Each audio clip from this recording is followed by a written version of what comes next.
Come to the fourth generation computers. The period was 1975 to 1989.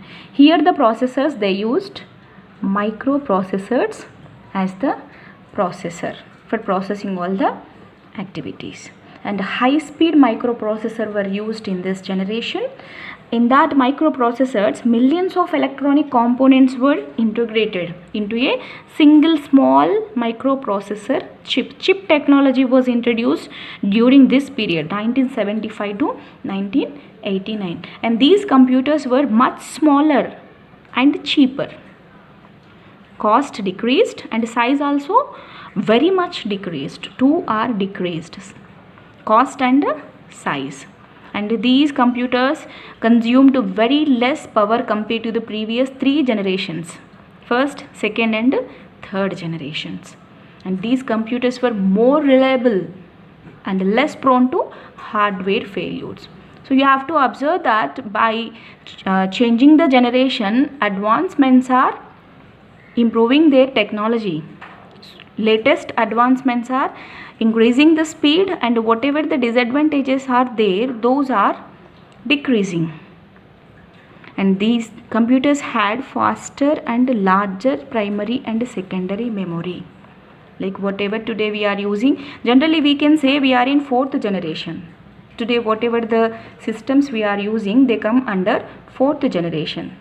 So in that, what we are using, monitor, keyboard as the input output, and hard disk, HDD will call, hard disk drive as the memory, monitor, keyboard as the standard input output devices like we are using. So whatever today we are using are fourth generation computers. And here graphical user interface, like we are using Windows, no, that technology come under in this generation, fourth generation computers. And standard high level languages also like C, C++ languages also introduced in this generation. And this generation computer supports more input and output devices, not only keyboard and monitor. So many devices were introduced during this period. And the network of computers also introduced in this one. Nothing but so many computers connected together, like a computer connecting to another computer for sharing the data. That type of networking also introduced in this generation. And these computers were general purpose machines. We can use for so many purposes, so many applications we are having with these fourth generation computers. Come to the fifth generation computers, the period from 1989 to present also, because this is under research, artificial intelligence. When you hear this word, will get it in the assumption that robots. Artificial intelligence is nothing but a human-like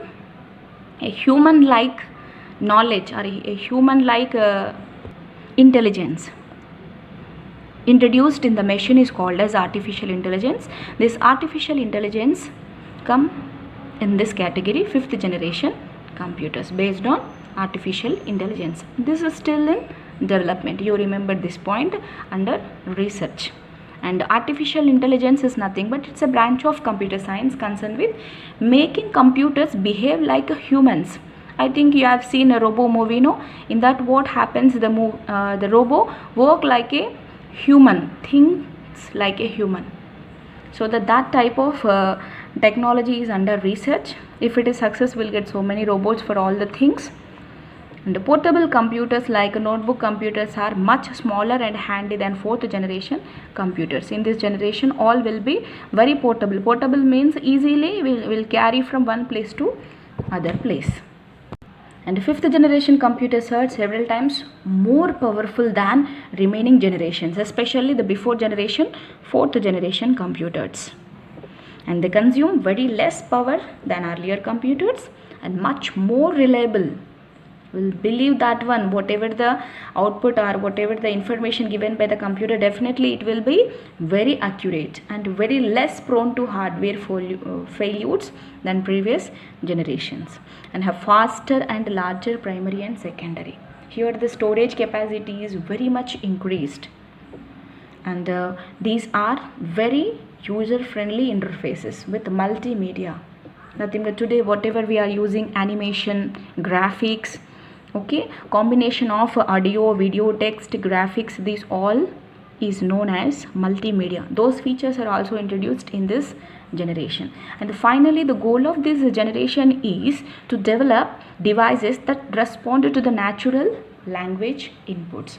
Like simply we can say how a human is doing, in the same way a machine can do that work is possible by this generation. So this is under research, artificial intelligence. Okay, this is about 5 generations of computers. So what's happening in 5 generations? Advancements are increased, like whatever the features are there, they are increased, and whatever the disadvantages are there, they were decreased. Thank you.